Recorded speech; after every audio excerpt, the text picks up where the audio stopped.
Halo teman-teman, apa kabar semuanya? Ini Rian. Video kali ini kita akan membahas mengenai sistem respirasi. Sebelum lanjut, Rian ingin bertanya nih, mengapa kita perlu bernafas? Hayo, sebagai makhluk hidup tentu harus bernafas dong. Kalau tidak bernafas kan berarti tidak hidup dong. Rian, betul nggak nih? Oke, selanjutnya kita akan membahas alat pernafasan pada manusia. Yang pertama, kita mulai dari udara masuk melewati hidung, diteruskan ke dalam faring, habis dari faring ke laring, ke trakea, ke bronkus, habis dari bronkus teruskan ke paru-paru deh. Nah, kita akan bahas hidung. Udara masuk melewati hidung dan disaring oleh bulu-bulu halus yang terdapat dalam hidung dan dilembabkan oleh mukosa-mukosa yang terdapat dalam hidung. Nah, hidung ini selain berfungsi sebagai alat pernafasan juga sebagai alat indera loh teman-teman, yaitu alat indera penciuman. Dan alat penciuman ini dibantu oleh sel-sel yang bernama sel olfaktori. Selanjutnya adalah faring, kemudian ada laring. Di faring ini terdapat pita suara yang dapat mengeluarkan suara, sedangkan di antara laring dan faring terdapat yang namanya epiglotis. Nah, kita bahas pita suara.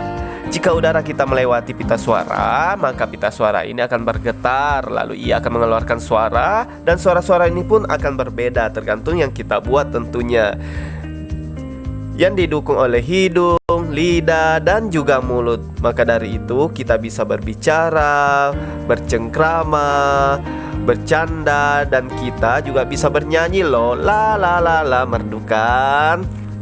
Selanjutnya kita bahas epiglotis. Ini adalah organ pertemuan saluran pernafasan dan saluran pencernaan. Epiglotis akan menutup jika makanan ditelan. Coba deh bayangkan jika kita makan, epiglotisnya terus membuka, makanan pasti akan masuk ke saluran pernafasan, dan ini dapat menyebabkan yang namanya tersedak. Trakea. Selanjutnya adalah trakea. Ini terdiri dari atas cincin hialin agar dapat mempertahankan bentuk dari trakea ini, dan juga terdapat percabangan bronkus yang akan bercabang dan ke dalam paru-paru yang bernama bronchiolus. Nah, bronchiolus ini akan diteruskan ke namanya alveolus. Di alveolus terdapat pertukaran udara baik oksigen maupun karbon dioksida yang dibawa oleh kapiler-kapiler pembuluh darah yang secara berdifusi. Oksigen ini nantinya akan diedarkan seluruh tubuh loh, terutama ke otak. Maka dari itu kita akan bisa berbicara, beraktivitas, berpikir, bernyanyi, dan juga mengerjakan tugas. Proses pernafasan terbagi dua. Yang pertama adalah inspirasi, yaitu memasukkan udara ke dalam paru-paru. Terus yang selanjutnya ekspirasi, yaitu menghembuskan udara dari paru-paru. Secara mekanisme pernafasan dibagi menjadi dua, yaitu pernafasan secara dada dan juga pernafasan secara perut. Pada inspirasi pernafasan dada, otot antara tulang rusuk akan berkontraksi yang menyebabkan paru-paru akan membesar dan udara akan masuk ke dalam paru-paru. Dan sedangkan pada proses ekspirasinya, pernafasan pada dada, otot tulang rusuk akan relaksasi, paru-paru akan mengecil dan udara akan dihembuskan. Pernafasan perut.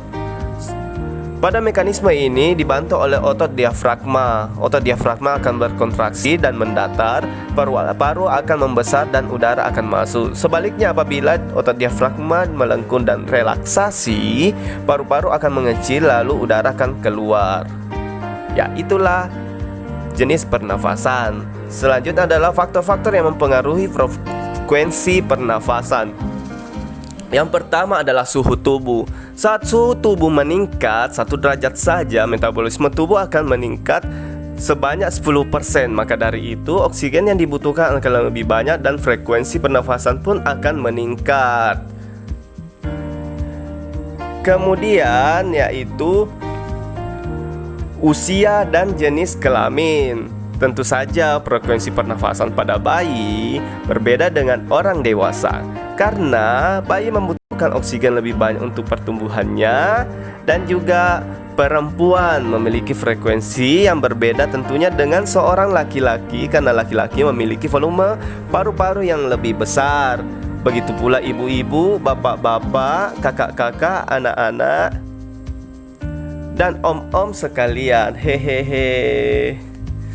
Selanjutnya, posisi tubuh dan kegiatan yang dilakukan. Coba deh kita lihat orang berenang ini. Tentu frekuensi dan kebutuhan oksigennya berbeda dengan orang yang sedang bermain golf. Begitu pula orang yang sedang berpidato dan orang yang sedang tidur. Karena orang berenang membutuhkan lebih banyak oksigen daripada aktivitas yang terlihat oleh gambar. Selanjutnya, gangguan sistem pernafasan. Gangguan sistem pernafasan itu ada beberapa. Yang pertama TBC. TBC ini yang disebabkan oleh virus. Dan selanjutnya kanker yang disebabkan karena seringnya terpapar oleh asap kendaraan. Yang ketiga adanya emfisema. Emfisema ini sering terpapar oleh rokok. Dan selanjutnya adalah batuk. Nah, sekian yang bisa Rian saya sampaikan. Saya Muhammad Rian Satriadi dan jangan lupa bernafas.